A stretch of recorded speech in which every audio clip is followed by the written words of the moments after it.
A very good morning to you. It's going to be a tough day for those representing or answering for SAA today, undoubtedly. Yes, Yuveka, especially tough when you are the new team that has to try and explain the actions of the old team. And as the Auditor General said, Kimi Makwetu, that he blamed much of SAA's woes in a very damning report on the delinquent conduct of its previous directors. So now you've probably got Nhlanhla Nene, the Finance Minister, Public Enterprises Minister Pravin Gordhan, the new SAA CEO Vuyani Jarana, and the chairperson JB Magwaza trying to explain why there was fruitless and wasteful expenditure. Look at some of these numbers: a net loss of 5.6 billion, with liabilities exceeding assets by 17.8 billion.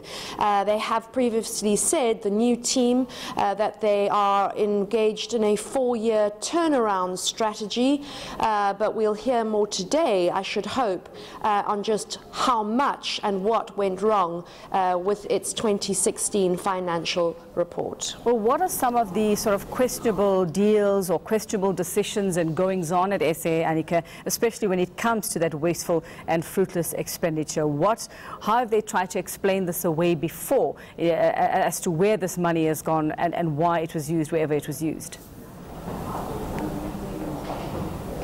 Well, the former chairperson of the board, Dudu Myeni, was constantly saying, when she did deign to appear before the Standing Committee on Public Accounts, that she blamed it on previous directors and previous board chairs and the loaning out and the loaning of aircraft instead of buying aircraft, of the oil price and of the economic downturn globally.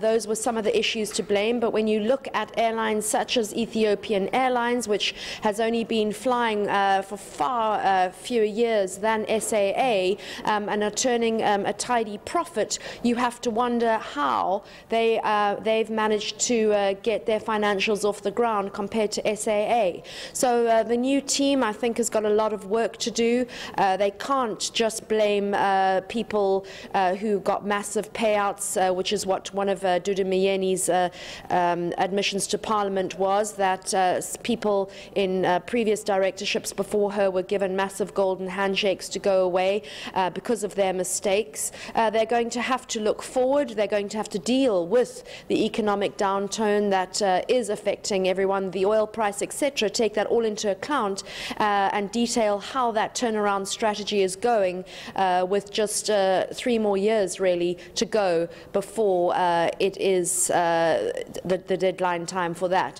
Kimi Makwetu did say, because SAA was so late in filing and announcing its financial report, that he did not feel it had a future as a going concern, and therefore there was talk possibly of chopping it up and recapitalizing in some areas. So we'll possibly hear more on that from the new finance minister.